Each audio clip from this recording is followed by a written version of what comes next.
Boa noite a todos, paz do Senhor.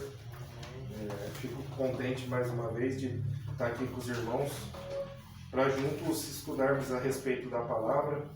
E vou pedir para o irmão Francisco fazer a oração para iniciarmos aqui. Senhor meu Deus, obrigado por esta oportunidade, obrigado por estarmos aqui, obrigado por deixar que nós aprendemos mais a Tua palavra.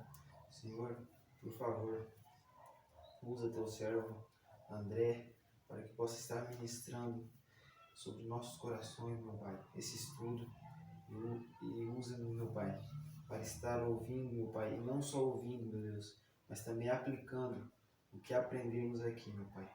Isso que eu te peço nessa noite, em nome de Jesus. Amém. Amém. Certo. Tem um texto bíblico aqui, vamos ler em Gênesis, se vocês quiserem sentar, fica à vontade, irmãos. Gênesis 6, do 1 ao 9, porque a Bíblia é a base da nossa fé, a Bíblia é a essência da teologia, de qualquer conhecimento bíblico. Então, né, se ficar só na apostila, a gente vai fugir da essência. Quando os homens começaram a aumentar em número, alguém tem a versão Almeida Revista e Corrigida? Eu peguei essa aqui, mais pelo que tem no final. Eu só ia mostrar para os irmãos, para o irmão Daniel ali, algumas figuras aqui no final, mas a versão Almeida Revista e Corrigida ou Almeida, alguma, mesmo que seja atualizada, se alguém tiver aí, eu acho mais assim, ortodoxa, mais correta. Eliseu Gomes. Tem versão que vai... A minha é contemporânea. Contemporânea? Nova versão transformadora. Quantas versões, né? Essa aqui é Novo Mundo. Lê na contemporânea, fazendo favor, o irmão Daniel, do 1 ao 9, Gênesis 6, do 1 ao 9. O dilúvio. Quando os homens começaram a multiplicar-se sobre a terra e lhes nasceram filhas, viram os filhos de Deus que as filhas dos homens eram formosas e tomaram para si mulheres de todas as que escolheram. 3. Então disse o Senhor: não permanecerá o meu espírito para sempre com o homem, pois este é mortal. Os seus dias serão 120 anos. 4. Havia naqueles dias gigantes na terra, e também depois, quando os filhos de Deus conheceram as filhas dos homens, as quais lhes deram filhos, estes foram valentes, os homens de renome que houve na antiguidade. 5. Viu o Senhor que a maldade do homem se multiplicara sobre a terra, e que toda a imaginação dos seus pensamentos, do seu coração, era má continuamente. 6. Então arrependeu-se o Senhor de haver feito o homem sobre a terra, e isso lhe pesou no coração. 7. Disse o Senhor: destruirei de sobre a face da terra o homem que criei, tanto o homem como o animal, os répteis e as aves do céu, pois me arrependo de os haver feito. 8. Noé, porém, achou graça aos olhos do Senhor. 9. São estas as gerações de Noé. Era ele homem justo e íntegro em sua geração. Noé andava com Deus. Certo. Vamos ler aqui, para não perdermos muito tempo, e depois já fazemos algum comentário. Baseado nas genealogias do capítulo 5, conclui-se que era de 2000 anos, conclui-se que cerca de 2000 anos se passaram desde a criação do homem até os dias de Noé. Muita coisa mudou. Se for verdade que nunca há algo tão ruim que não possa ser piorado, eu tô na página 11, tá certo, né? Isso. Esta época da história da humanidade é um exemplo nítido disso. À medida que a população da Terra vai crescendo, a maldade cresce proporcionalmente. As coisas chegam a tal nível que Deus do céu se incomoda profundamente e resolve intervir. Uma breve observação aqui essa questão do antropoformismo, quando diz assim que Deus se arrependeu de haver criado um homem. que também é uma questão que chama atenção. Por quê? Deus sendo todo-poderoso, onipotente, onisciente, onipresente, ele já sabia de tudo, de todo desenrolar. Ainda que venhamos admitir que o homem tem o livre-arbítrio, mas Deus sempre vai saber no que as nossas escolhas implicarão no futuro. Deus se arrepender parece, no sentido semântico, né, da construção frasal, aí parece meio contraditório. E era uma técnica de escrita que os escribas usavam no passado para que Deus pudesse comunicar conosco, porque não há meios de descrever os pensamentos de Deus. Está em Jeremias: eu é que sei o pensamento que tem sobre vós, diz o Senhor, não nós. Né? Foi indagado também na palavra se alguém conhece a mente do Senhor, se alguém discerne os seus caminhos. Mesmo o justo que procura servir, obedecer, ele não tem condições de entender a mente de Deus. O Espírito Santo vai nos revelando.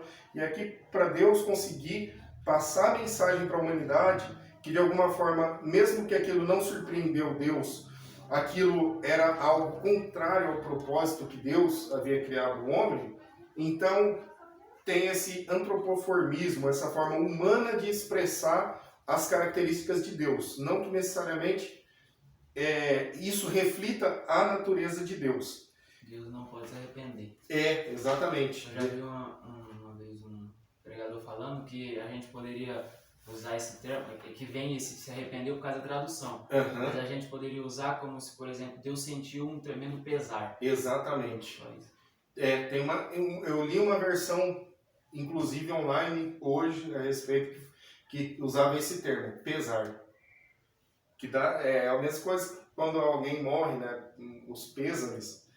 Eu gostaria de pontuar bem rapidinho alguns itens que eu não consegui falar na semana retrasada.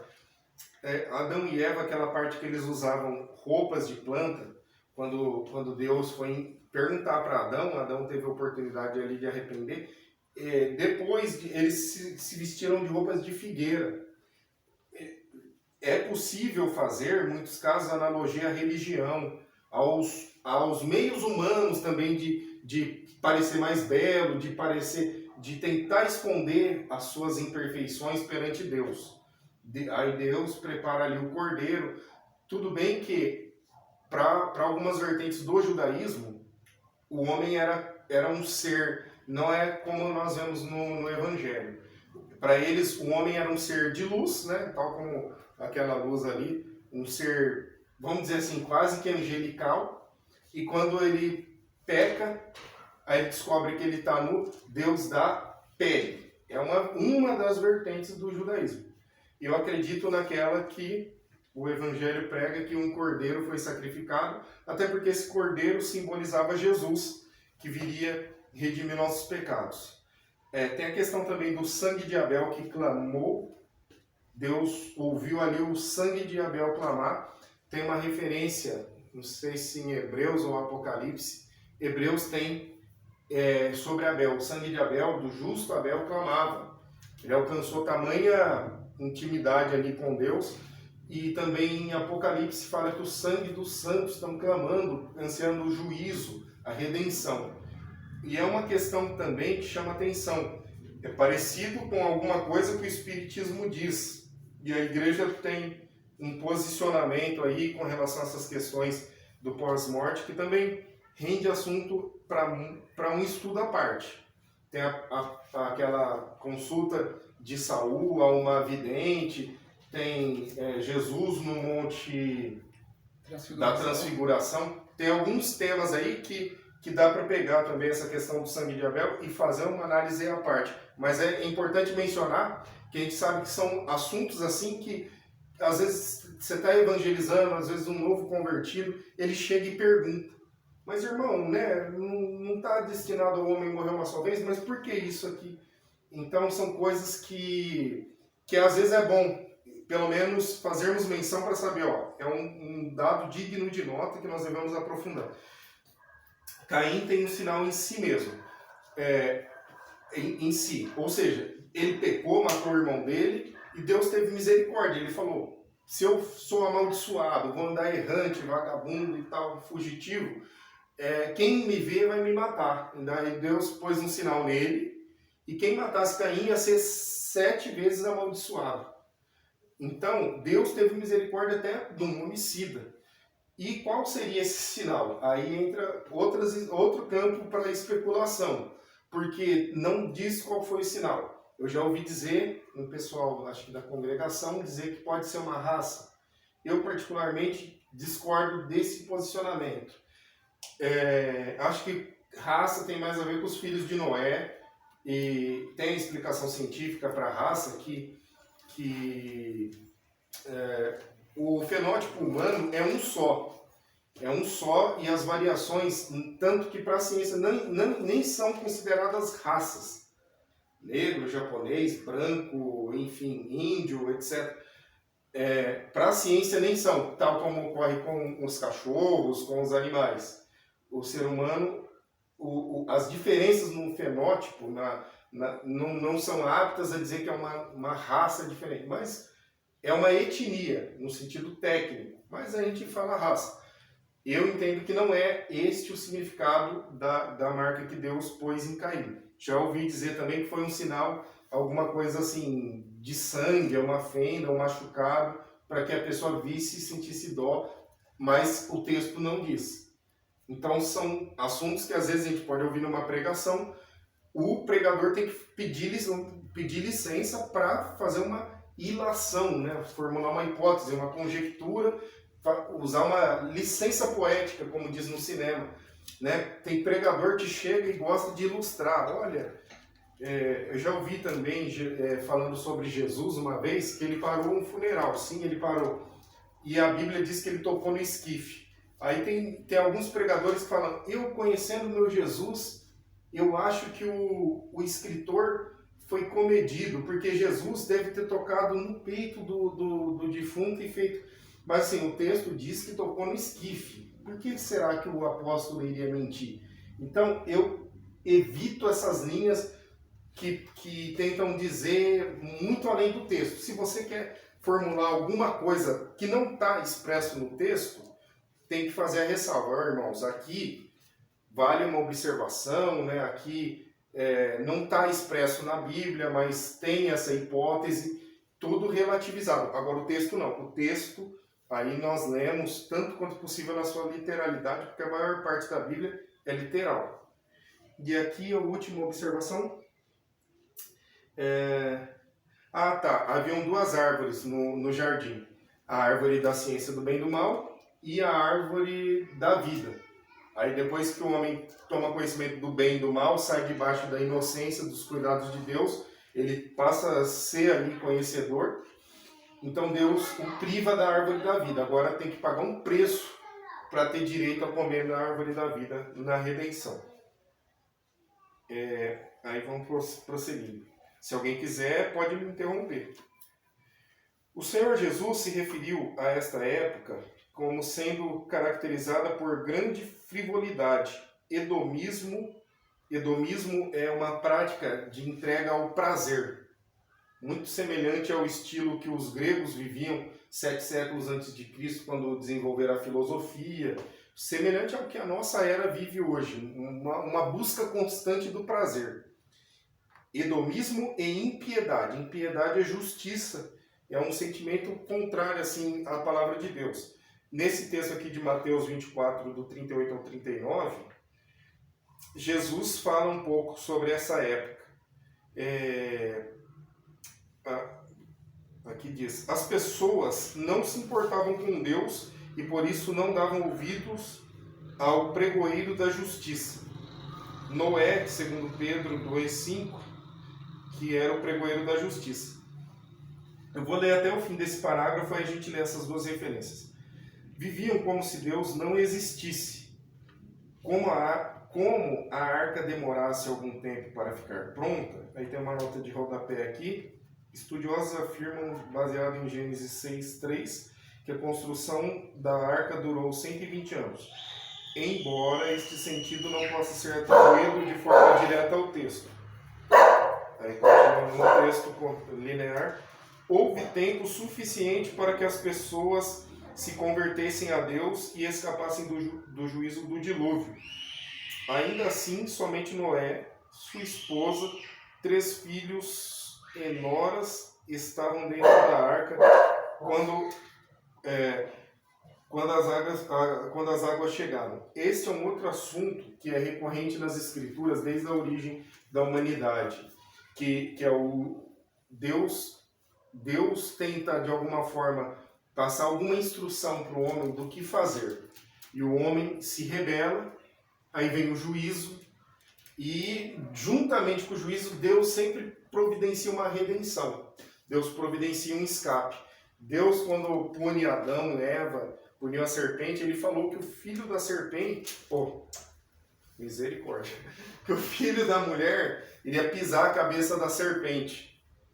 Então ali ele já deu uma redenção. O cordeiro serviu de pele para a vestimenta deles. Então Deus, mesmo dando uma instrução, o homem é como se Deus fosse, como criador, ele, embora, vamos supor, um relógio. Quem desenvolveu isso não é criador, porque ele desenvolveu a partir dos elementos que já estão na natureza. Deus, como está lá em Gênesis 1:1, é bará, do nada. Do nada ele cria os elementos básicos lá da tabela periódica e tantos outros, talvez a ciência não consiga entender. Tem a busca da antimatéria, coisas que ainda só existem na teoria, que Deus sabe de tudo. Então, Deus faz do nada, mas o homem, admitindo que o homem é co-criador, Deus criou ali os elementos, o homem vai com a inteligência que Deus deu. Nós, feitos à imagem e semelhança de Deus, também temos uma centelha aí, de inteligência, e também somos co-criadores da realidade ao nosso entorno. O homem faz um relógio. O jeito mais correto de usar qual que é? É seguindo o manual do fabricante. E é a mesma coisa com relação à palavra de Deus. Deus, ele dá as instruções, ele deixou um manual expresso de como segui-lo, e sempre que nós observamos a lei de Deus, como está no Salmo 119, versículos 105, 115, se não me engano, a lei de Deus, ela é luz, ela é vida.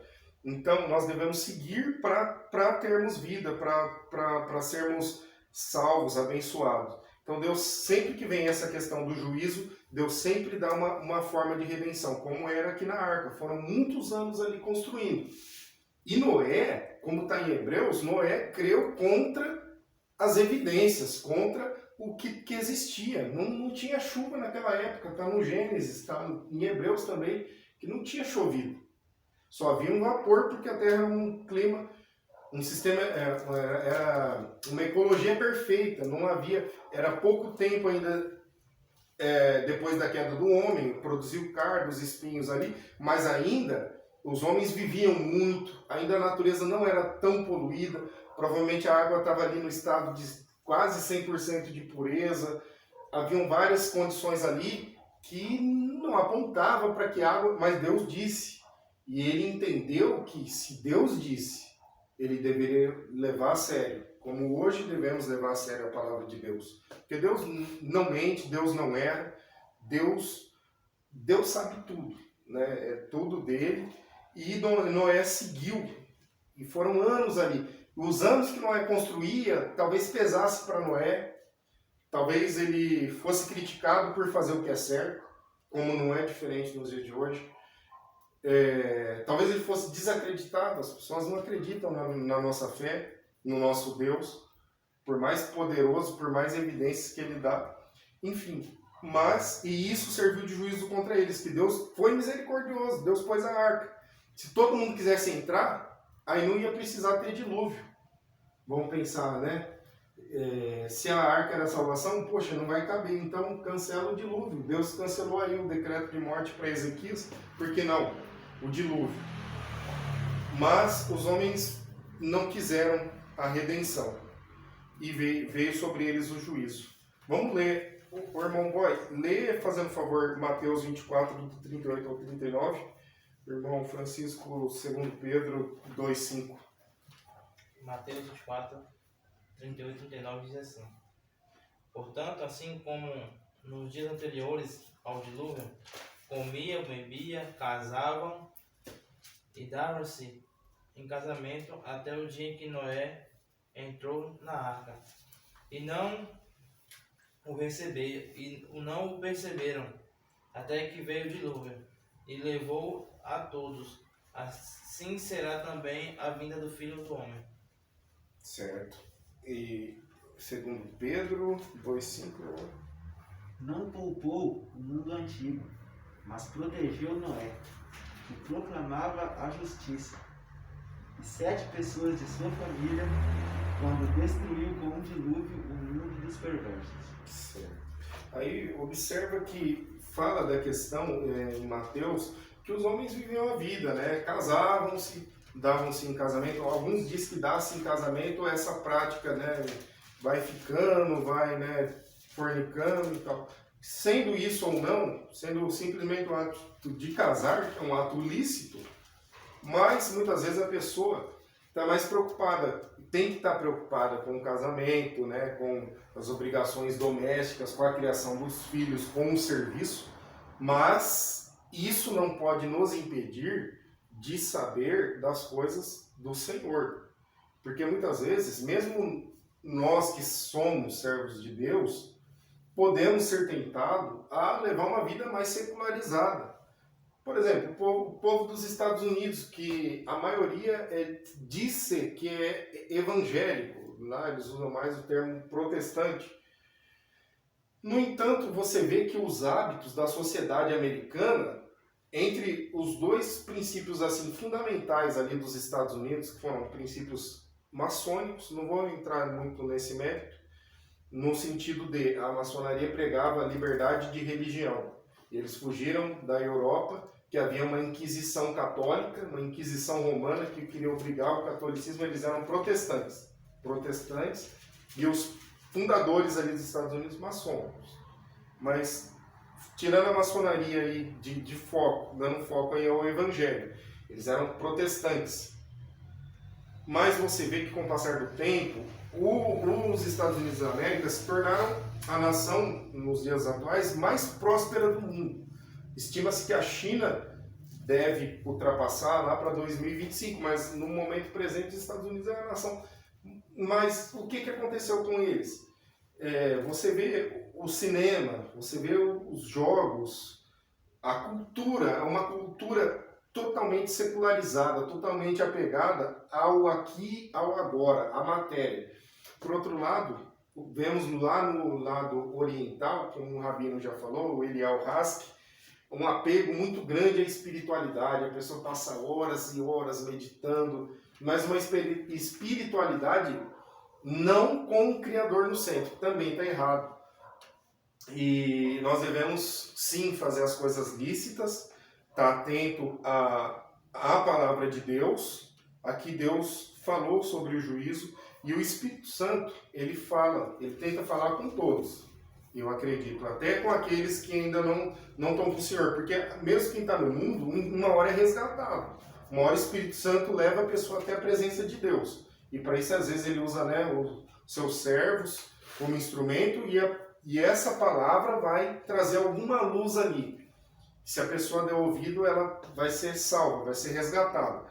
Mas principalmente com quem está ali meditando dia e de noite na palavra de Deus, quem busca em oração, quem se consagra, quem mais dá ensejo à ação do Espírito Santo, tem mais condições de ser instrumento de Deus, de ouvir a voz de Deus, de ser usado por Deus, e aí isso vai fazer a diferença. Então as pessoas estavam muito preocupadas, né? Minha casa, o meu carro. Infelizmente nós temos essa tendência, porque nós queremos um certo conforto, a televisão nos estimula a consumir mais e mais. Hollywood, nos anos 60 e 70, acho que 70, quando queriam medir o poder de influência da mídia, introduziu o cigarro nos atores principais. Rapidamente a sociedade adquiriu esse hábito. Então, devemos ter a mente de Cristo. Às vezes a sociedade vai nos moldando. Você vê, eu gosto particularmente muito de assistir vídeos de outros países, até na língua que eles falam e tal. E a gente vê como que é diferente a forma de pensar do homem a depender do lugar que ele vive. Ou seja, o meio que a pessoa vive influencia, molda até a forma de pensar. Até a Bíblia diz que as más conversações corrompem os bons costumes. Tem o ditado popular, diga com quem tu andas, que eu direi quem tu és. Então, na lei, na Torá, no Velho Testamento, proibia-se a comunhão, o cônjuge desigual, né? Proibia-se alianças com certos povos que eram pagãos. Salomão, que foi o homem mais sábio, quando começou a se relacionar com mulheres filhas de outros reis, o que aconteceu com ele? Ele se tornou idólatra. Mesmo ele sendo um homem mais sábio, escreveu livros que estão no cânon da Bíblia até hoje. No entanto, ele decaiu da graça. Alguns judeus dizem que ele se converteu lá no final. Eu entendo que a Bíblia não diz isso. Então, ele tendo caído, se arrependido ou não, o fato é que ele caiu. Como pode um homem tão sábio cair? Porque quebrou um princípio, não seguiu o manual do Criador, atraiu sobre si o juízo.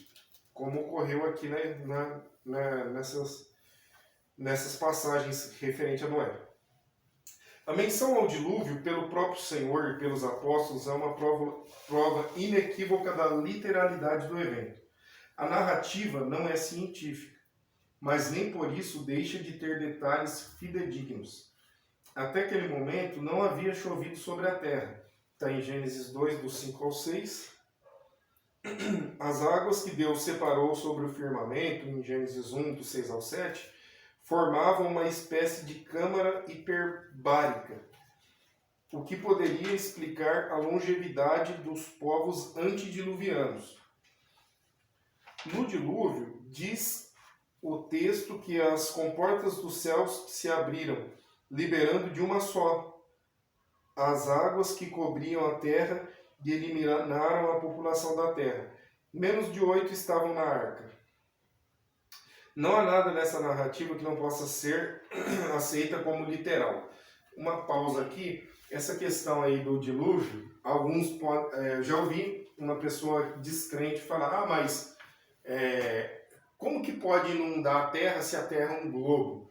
Também já ouvi alguém dizer que um professor teria dito, falou, puxa, mas era tanta água, onde foi parar essa água? E assim, eu gosto de exercitar a mente, que a Bíblia diz que nós temos que saber justificar a razão da nossa fé. Com relação, por exemplo, não acontece, partindo da premissa de que a Terra é um globo, e eu pessoalmente acredito nisso, porque até a Bíblia já diz isso muitos anos antes de Cristo, 750 anos antes de Cristo, Isaías profetizou que Deus, e disse que Deus é aquele que se assenta no globo da terra. A Idade Média foram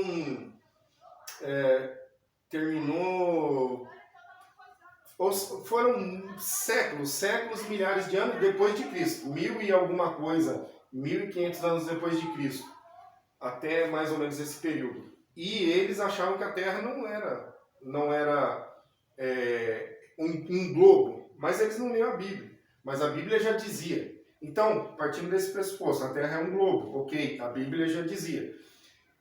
Por que tem enchente, então? A gente sabe que é um globo, mas tem enchente, tem inundações, as águas do oceano não estão caindo para o espaço. Por quê? Existe uma coisa chamada gravidade, a atmosfera em volta. Então, há uma pressão gravitacional, Isaac Newton já provou isso. Então, mesmo que inunde, a primeira camada superficial tem ainda o firmamento, tem esse céu que nós vemos aí, né, azul. Isso tem uma pressão atmosférica que nos mantém de pé, senão nós cairíamos. Então, tem uma explicação física. Porque um dilúvio, por mais que ele inundaria a terra, essas águas não iam cair no nada. Então, esse argumento é assim, fraco, para tentar desmentir o dilúvio. A outra hipótese era, poxa, mas onde foi parar tanta água?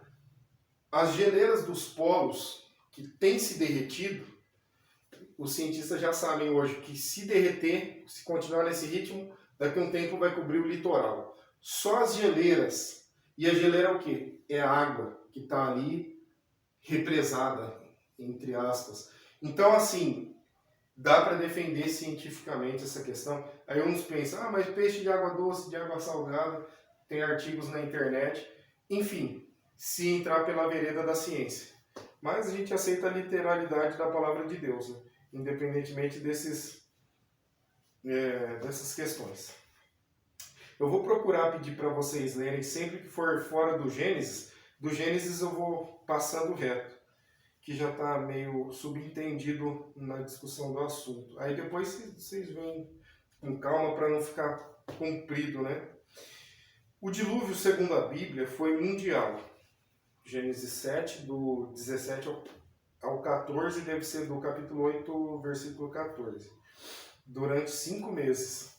O fato de haver relatos paralelos em culturas pagãs não prova absolutamente nada em contrário em relação ao registro bíblico. E sim, existem relatos de outros povos dessas civilizações antigas semelhantes.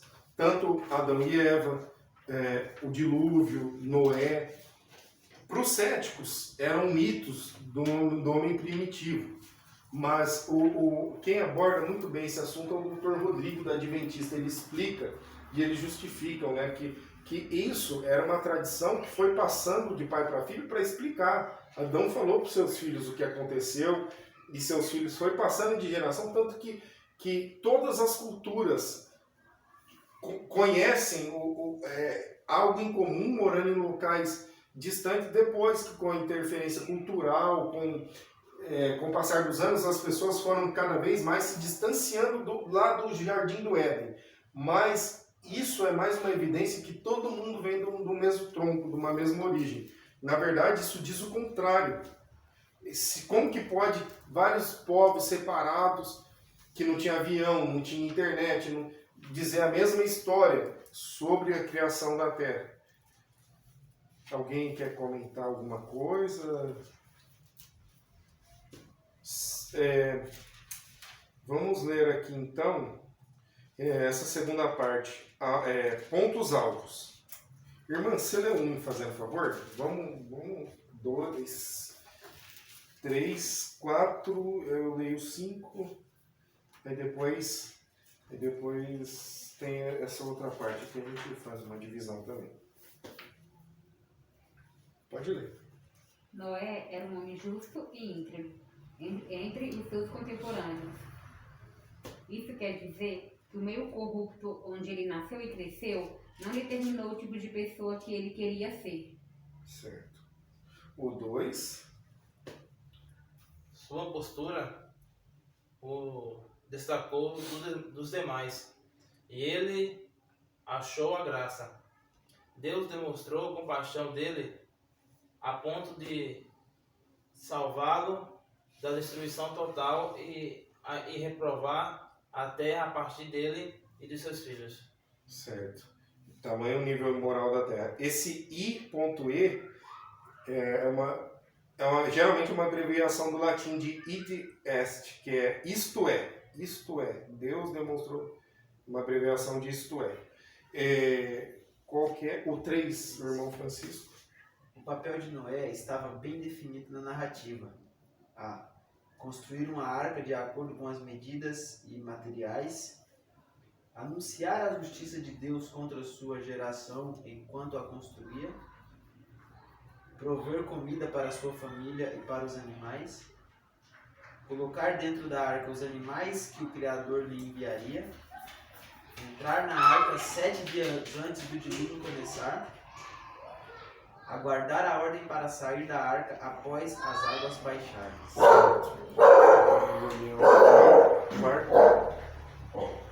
Deus colocou o seu arco como um símbolo de um acordo firmado com os homens. É evidente que antes deste momento ele nunca tinha aparecido, devido às condições climáticas completamente diferentes na Terra até o evento do dilúvio. Certo. E o 5 aqui diz: no final de sua vida, Noé cometeu uma falha grave. Não se pode afirmar que ele bebia com frequência, mas seguramente sabia dos efeitos da bebida fermentada, uma vez que esta era uma prática comum entre os seus contemporâneos que morreram no dilúvio. O episódio se seguiu à sua embriaguez, deixou marcas em toda a descendência de seus filhos. Cão. Gênesis 9, do 20 ao 27. Ele tinha pelo menos 600 anos de idade quando isso aconteceu. Vemos que o juízo de Deus também puniu, né, essa questão, o nível baixo moral da humanidade que se distanciava dele. Noé foi preciso nas medidas, nas instruções que Deus passou para ele, senão também ele iria perecer. Suponhamos, se eu comecei a servir a Deus, só que em alguns momentos eu deixo de seguir os mandamentos de Deus, começo a andar por mim mesmo. Saul deixou de seguir o que Deus mandou ali, ele fez o sacrifício e o profeta falou para ele, é melhor obedecer do que sacrificar. Se ele tivesse obedecido, o trono dele seria confirmado para sempre em Israel. A promessa o que foi feito para Davi era para ter sido para Saul, mas Saul não obedeceu. Então Noé também foi preciso em obedecer a palavra de Deus com riqueza de detalhes. Por isso que devemos estudar a palavra de Deus. E infelizmente hoje não há muito estudo assim direto na fonte, há muito estudo baseado numa inspiração, numa revelação, e muitas vezes não há estudos na própria Bíblia. O servo de Deus, ele tem que ter o hábito de pegar as Escrituras e ler, reler, muitas vezes buscar referência de um texto em outro, muitas vezes ler linearmente, de várias formas, sempre orar, pedir a direção do Espírito Santo, para fazer atento ao que a palavra manda, porque se começarmos observando a palavra e nos desviarmos para a nossa própria forma de ver as coisas, a gente acaba tropeçando aí. Ali anunciou a justiça de Deus, como está aqui nos versículos,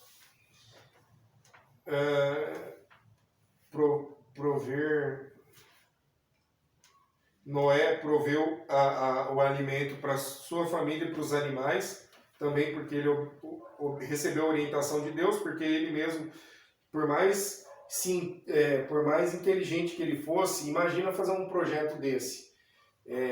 A engenharia envolvida, engenharia naval, como conservar ali os alimentos por tanto tempo, 5 meses ali chovendo, 120 dias, alimento para pessoas, alimento para os animais, e a ciência fez lá um simulado de Arca de Noé e constataram que sim, caberiam animais lá, caberiam.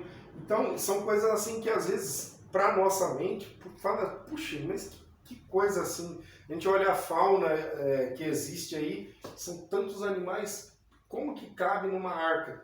E cabe, né, uma engenharia, uma ciência assim, que não é meramente humana. A gente vê que Deus pôs ali todo esse conhecimento em Noé. Colocou os animais e só 7 se salvaram. E eles aguardaram a ordem para sair da arca. E tem um detalhe, nós lemos em Gênesis, e lendo um pouquinho antes, nós vemos que Deus foi quem fechou a porta, não foi Noé. Talvez Noé, como homem, ele poderia se arrepender ali e não exercer o juízo que Deus teria que exercer, porque não havia um arrependimento genuíno, não havia ali uma condição para que Deus perdoasse. Então, Noé poderia ter uma compaixão humana, diferente da compaixão divina, que é baseada num pedido sincero, num quebrantamento, numa sinceridade ali, que não foi demonstrada por aqueles homens. Então Deus fechou a porta da arca, não foi Noé. E um detalhe, você vê que eles ficaram ali um tempo até que começasse a chover. E eu li hoje, que a gente lê tanta coisa, eu tenho a impressão que foram 7 dias, mas como eu não estou muito seguro, eu não vou afirmar, mas é um ponto para se ler. Ou seja, eles ficaram lá esperando, mas cadê a chuva? talvez nessa hora da espera muitos desanimam, muitos duvidam. Poxa, Noé tá louco, a fria que ele nos colocou. Pô, onde já se viu, o pessoal tá lá fora e até que de repente... Porque Deus não age no nosso tempo. Deus não está circunscrito a relógio, a horário. Nós estamos. Deus estabeleceu o tempo, dia e noite, horas.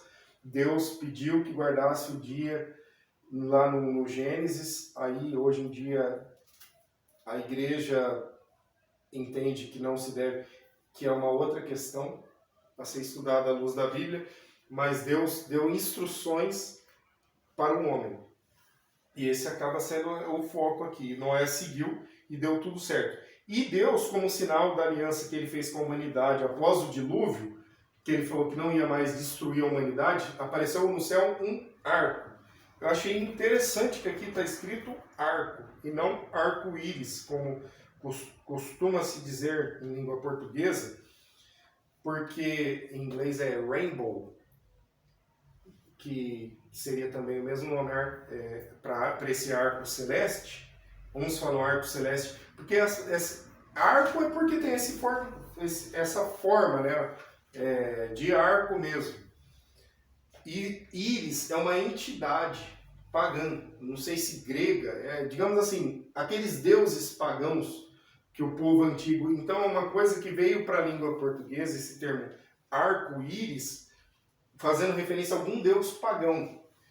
Então, o autor aqui da apostila, com certeza, se atentou a isso e não usou o termo arco-íris. Eu vejo que os judeus não usam esse termo arco-íris. Eles falam arco celeste, porque eles são proibidos pela Torá e eles seguem isso muito mais do que nós, de não tomar nome de entidades, de deuses pagãos. Às vezes a gente vê em igrejas a pessoa invocando o demônio pelo nome, enfim, e tem lugares na Bíblia que fala para nós não fazermos isso. Diabo sim, Satanás, a Bíblia fala, Jesus falou, mas se você vê diabo, Satanás, não é nem nome próprio, são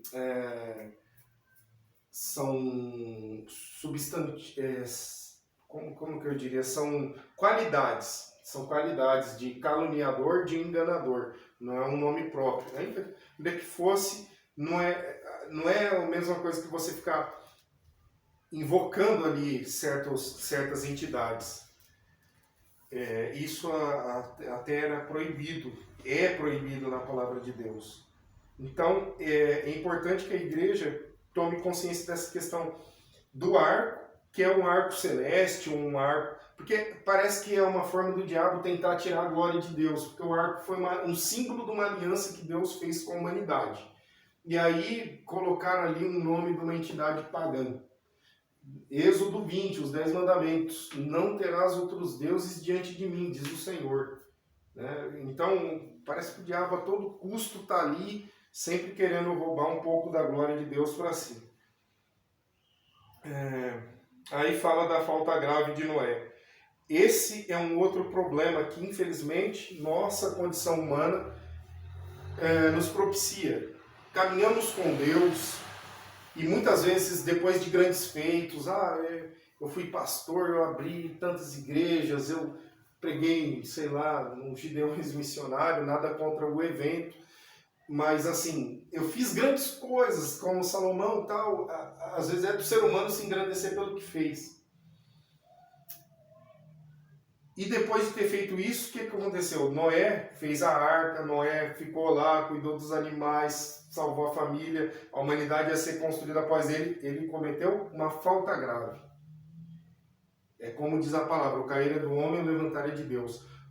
Infelizmente, a inclinação para o pecado, depois do pecado originário, leva até mesmo grandes homens de Deus, depois de um tempo, depois de achar que já fez tudo, que já conhece tudo, está mais sujeito a cair, talvez, do que quando ele se converteu, estava no primeiro amor, estava ali. Às vezes a sedução, né, das riquezas, das coisas do mundo, tudo isso pode levar a pessoa a uma autocontemplação e deixar de contemplar o Criador. E Noé foi ali, né, relaxar, tomar aquele vinho, depois de tantos meses ali preso na arca, e foi desastroso. Ele teve que amaldiçoar um filho seu, e não só um filho seu, uma descendência. Então, parte do juízo que está sobre povos da humanidade é uma maldição de um homem que os judeus chamam de tzadik, que é justo. Né? A Bíblia fala que ele era justo, que ele era reto, que ele achou graça em Deus, como Deus fala de Jó para o diabo: viste tu, meu servo Jó, homem reto, sincero, temente a Deus, que se desvia do mal. Aí o diabo quer tentar na vida de Jó. E a mesma coisa Noé. Noé era um homem justo, destacado ali numa geração que Deus estava com um pesar. Uma geração ali que Deus desejou aniquilar a humanidade. E Noé era destacado. Mas no fim da carreira ele comete uma falta grave. Era para encerrar ali com chave de ouro, mas infelizmente isso aconteceu. É certo que logo que ele saiu, ele ofertou a Deus aquele holocausto, aquele sacrifício, e Deus agradou do sacrifício. Ele estava sendo um homem de Deus ali, cumprindo o seu ministério, e mesmo assim ele cometeu ali um pecado. E o pecado gera morte, o pecado gera consequências.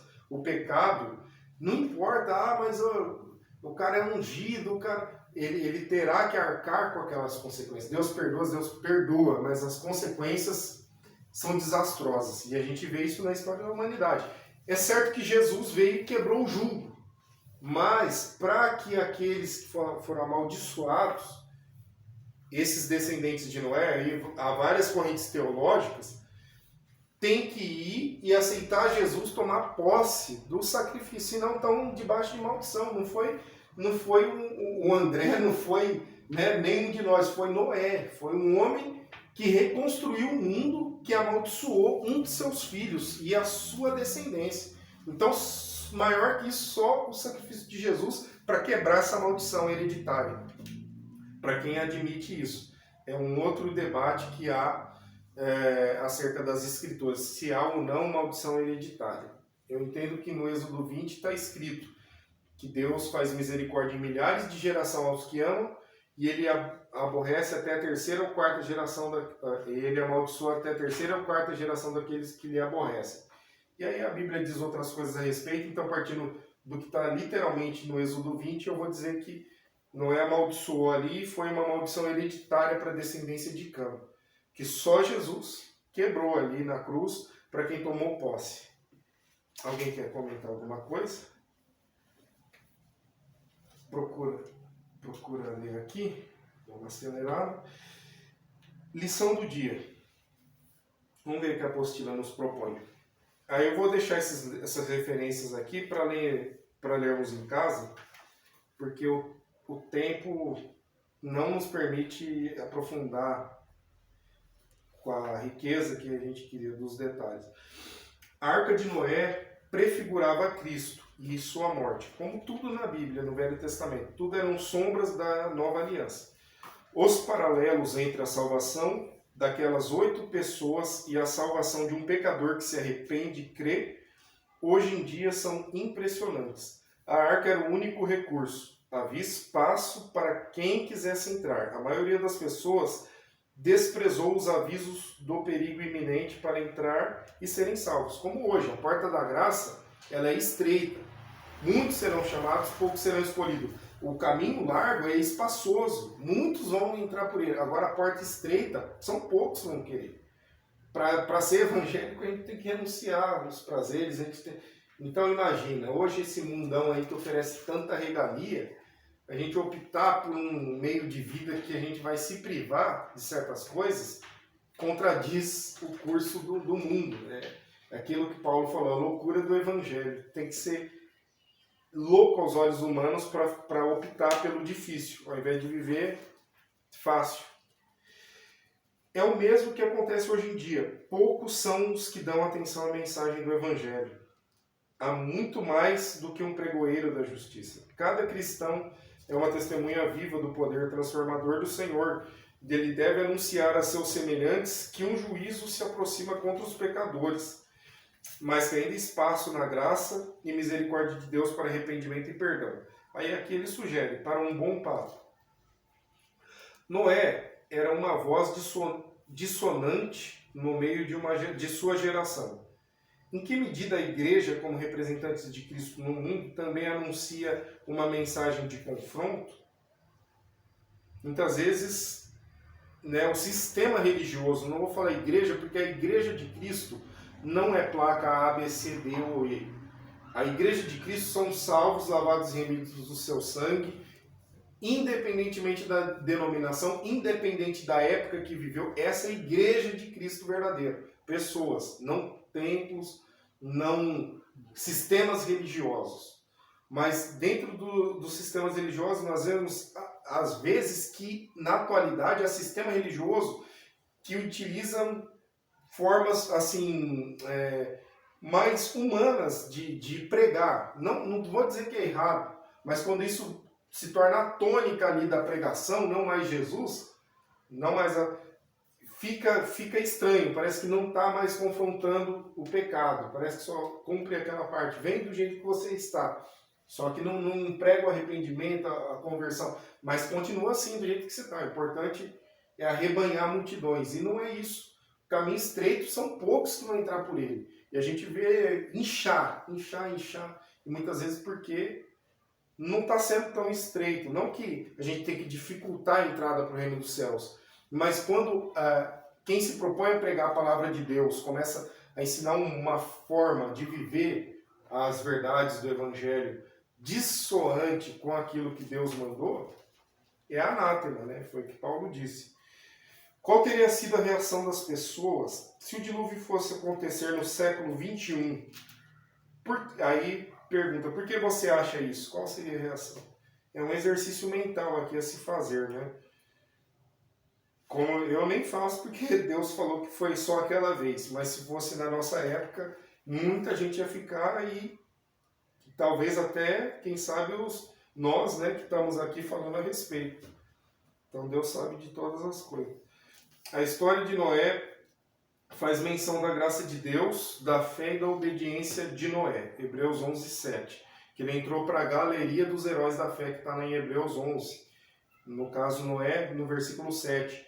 Ali o autor de Hebreus, não se sabe quem é o autor de Hebreus, uns acreditam que seja Paulo. Há detalhes ali que são diferentes das epístolas de Paulo. É um dos textos do Evangelho que não é endereçado aos gentios. O ministério do apóstolo Paulo era para os gentios. A carta aos Hebreus é para o povo hebreu, para o povo de Israel, para o povo da promessa. E ali, Noé é um dos que estão na galeria dos heróis da fé, porque ele venceu. Em que ordem essas coisas precisam estar funcionando na direção de Deus? A fé, obediência de Noé. Em que ordem? Primeiro é a fé ou primeiro a obediência? Que essas coisas precisam estar para funcionarem na direção de Deus. Se é que precisa haver uma ordem, não sei. Um exercício mental aí também, para reflexão. Aí leve para casa. As discussões sobre os pontos considerados obscuros destes capítulos não devem se sobrepor àquilo que o texto nos ensina com clareza.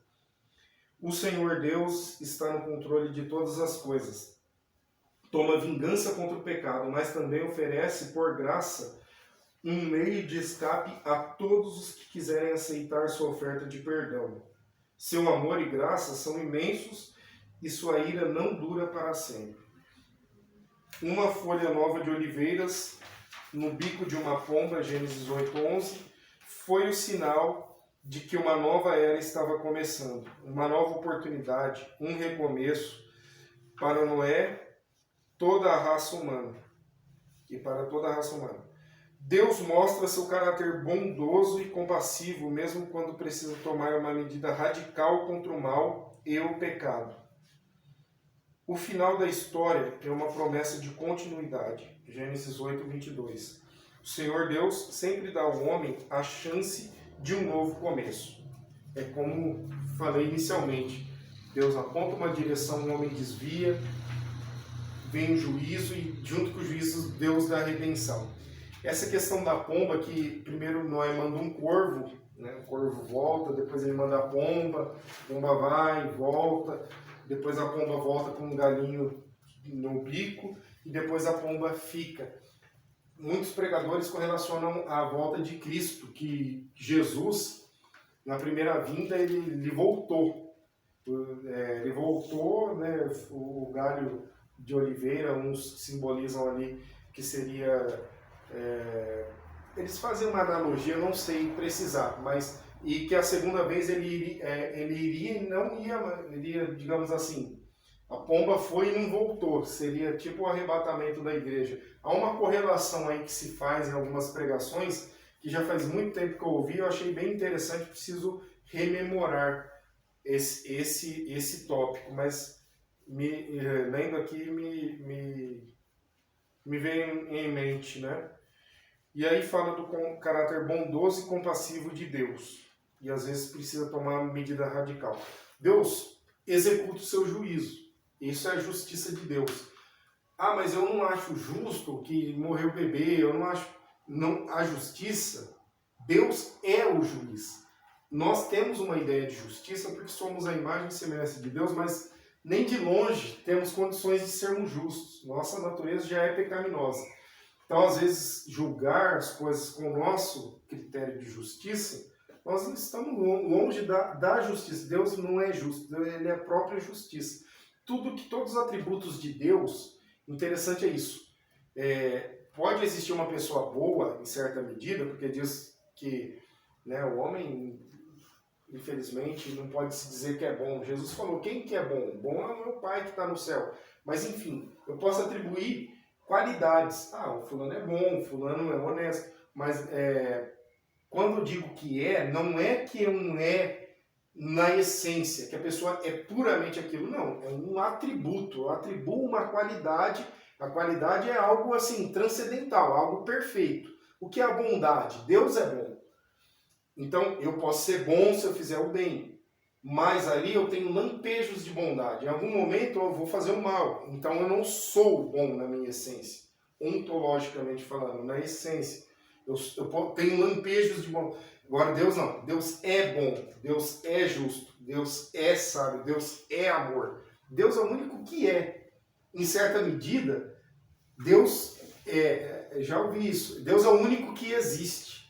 Nós somos apenas aí manifestação do poder criacionista de Deus e, em certa medida, não é blasfêmia, não é heresia. Deus não existe porque o plano da existência físico ele é corruptível, né? Ele é visível, perecível. Deus está fora disso. Deus está muito além. A existência é só de...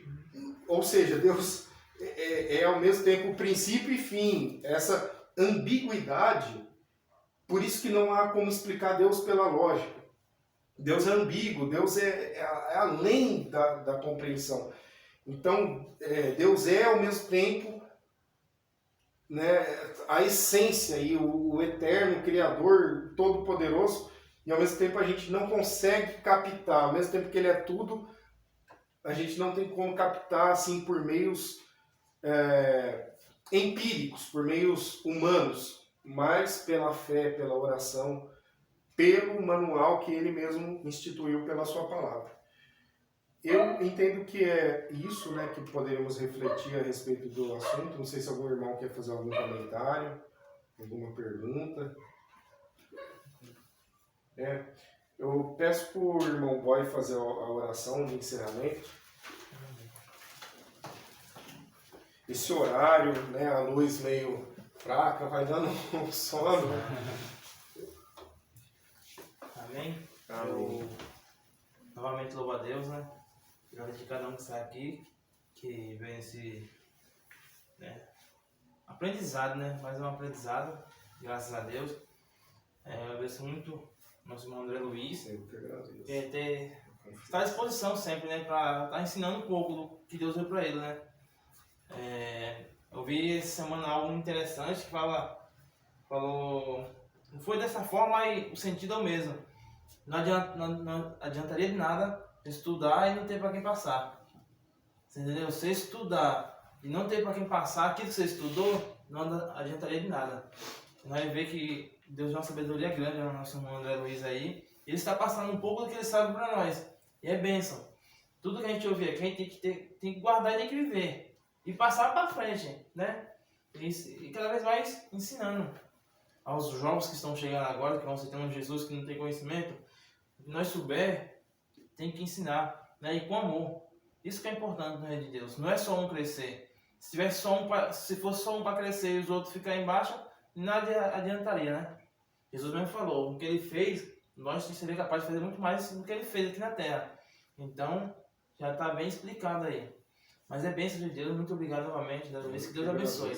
Vamos estar orando pela vida dos que estão aqui e daqueles que não vieram também.